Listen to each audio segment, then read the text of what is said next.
pedido de justiça. Letícia Maria Barroso Camargo, de 17 anos, morreu após o carro em que estava bater na traseira de um caminhão de lixo na BR-070. No dia 21 de dezembro do ano passado. A família pede agilidade na investigação do acidente e acha que o motorista que dirigiu o carro estava embriagado em alta velocidade. Veja com Josiane Ricardo. Ele matou a minha filha, porque não foi um acidente, foi um homicídio. E ele largou a menina ali, caída na BR. E ele evadiu do local. Estamos diante de uma mãe que há 4 meses tenta lidar com a notícia da morte da única filha. Eu estava no meu trabalho, quando um colega dela me mandou uma mensagem falando: tia, você tem notícia da Letícia? O Lucas. E eu falei: sim, Lucas, ela tá na casa da Cauane ou da Emily, que era esse o combinado. Mas para mim tanto fazia, porque as duas da minha confiança, conheço as mães. Então o que aconteceu? Ele falou assim: tia, o Eric avisou que a Emily sofreu um acidente. E aí eu fiquei extremamente angustiada e comecei a ligar para o telefone da minha filha. E ligando e nada de atender. E ligando para todos os números que eu tinha. E aí o que aconteceu? Atenderam o telefone dela, se identificando como Sargento Leonardo da Polícia Federal, dizendo para mim o seguinte: olha, teve um acidente, 3 estão no hospital da Ceilândia, 3 no de Taguatinga. A dona do telefone, ela está em óbito na ML. Letícia Maria morreu na hora. Na época, imagens feitas pelos bombeiros mostram o carro em que a adolescente estava completamente destruído. O automóvel teria batido na traseira de um caminhão de lixo. Ele colocou o cinto nele. Minha filha estava sentada no colo de uma colega e outras 5 atrás. Num total de 8 pessoas no carro. Com uma chuva, um excesso de velocidade, excesso de passageiro e embriaguez. Aí ele matou a minha filha, porque não foi um acidente, foi um homicídio. O motorista do carro era Rafael Alves de Oliveira, de 33 anos. No boletim de ocorrência, consta o depoimento de uma agente da Polícia Rodoviária Federal que esteve no local. Ela disse que foi utilizado o etilômetro no motorista e o equipamento acusou álcool. Mas o homem estava bastante ferido e não havia a confirmação de que ele conseguiria assoprar o outro equipamento para constatar de fato a embriaguez. Ainda de acordo com as informações preliminares dos agentes da PRF que estiveram no local, Rafael, mesmo ferido, saiu do local. Versão que também é confirmada por quem estava no carro. E já estava bebendo em casa. Ele até falou que não ia levar a Letícia lá porque ele queria ficar com ela lá, entendeu? E a Letícia pedindo: gente, me ajuda, eu quero ir ao encontro de vocês. Porque ela queria ficar com a gente, era confraternização nossa. E aí ele tinha bebido, chegou lá, ele bebeu mais. A gente foi jogar sinuca no bar do lado, ele comprou mais cerveja e bebeu para tudo, entendeu? Indo lá pro nosso bar, que era outra confraternização do primo da colega nossa, ele bebeu mais, entendeu? Se eu não me engano, ele também bebeu um pouco de uísque lá com a gente. E foi isso. Aí ele saiu de lá, ele disse que já ia embora. Só que eu fui na distribuidora ao lado e eu encontrei ele lá.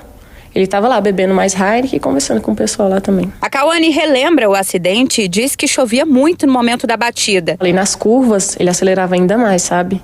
E estava muito rápido o carro, muito rápido. Mesmo sendo pista reta, linha reta, ele acelerava. Você chegou a pensar em sair? Sim. Eu até falei: Rafael, para o carro que eu vou pedir Uber. E quando foi segundos depois, veio a tragédia, a batida. Tudo teria acontecido por volta das 2 horas da madrugada do dia 21 de dezembro do ano passado. Naquele dia, Letícia teria saído do trabalho e ido até um barzinho. Já na companhia das amigas e também de Rafael, o grupo teria decidido seguir para uma confraternização aqui em Ceilândia.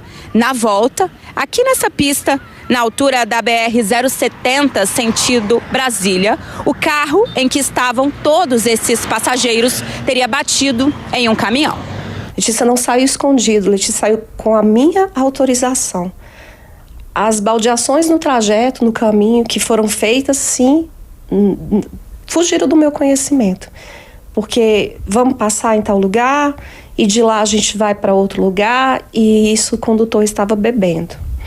Então, quando foi falado, ninguém obrigou essa menina a entrar no carro. Realmente, ninguém obrigou. Ela entrou porque ela quis, mas não foi por ela ter entrado que ela merecia passar pelo que ela passou.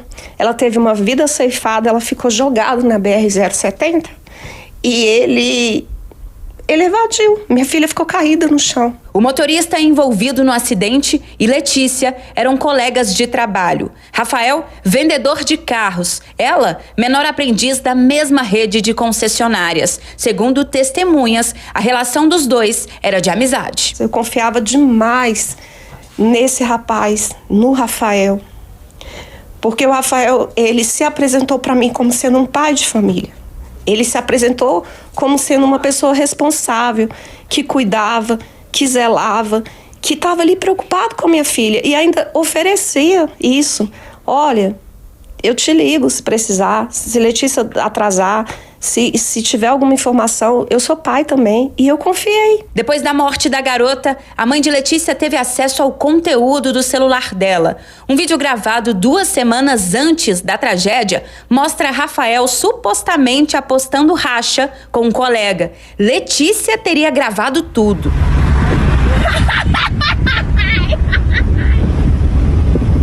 No racha no qual a imprensa publica e as pessoas comentam, não foi no dia do acidente, foi no dia 8 de dezembro.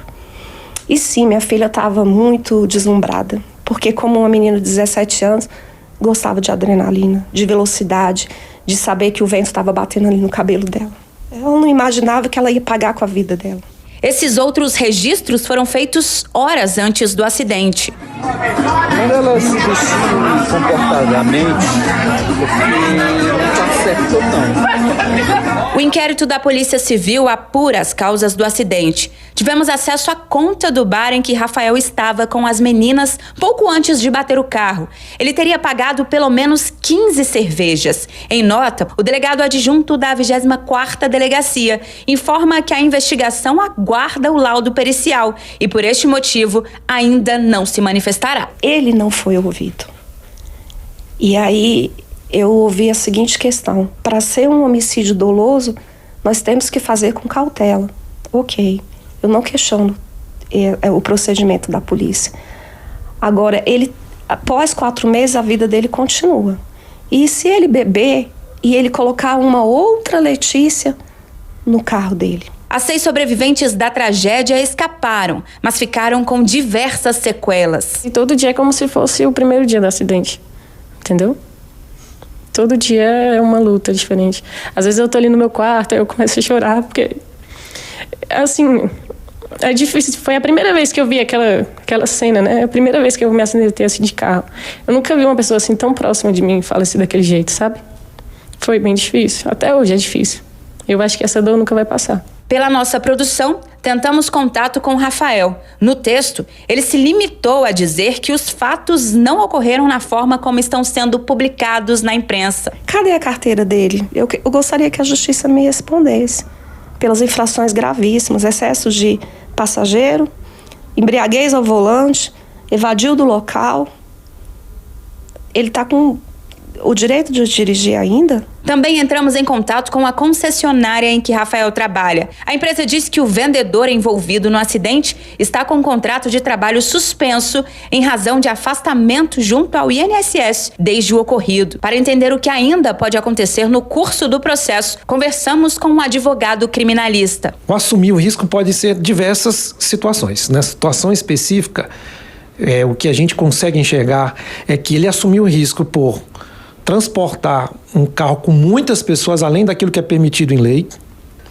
Segundo, assumiu o risco porque, em tese, estava em estado de embriaguez e também produzindo risco com uma velocidade alta ou em situação de racha e até mesmo não assumindo, prestando o socorro necessário para as possíveis vítimas. O laudo da polícia deve avaliar a velocidade em que estava o carro no momento da batida e por quais motivos houve o acidente. Enquanto o documento não fica pronto, na sala de casa, uma coleção de lembranças, fotografias, dezenas de medalhas de uma campeã de natação e judô. Os últimos registros de Letícia ainda estão no celular da mãe. Eu não quero vingança, eu quero justiça. Eu quero que ele pague pela imprudência, pela inconsequência de uma pessoa que deveria ter maturidade. Com 33 anos, de um homem, de um adulto que falava pra mim, não, tranquilo, tô de olho aqui na mocinha, ó.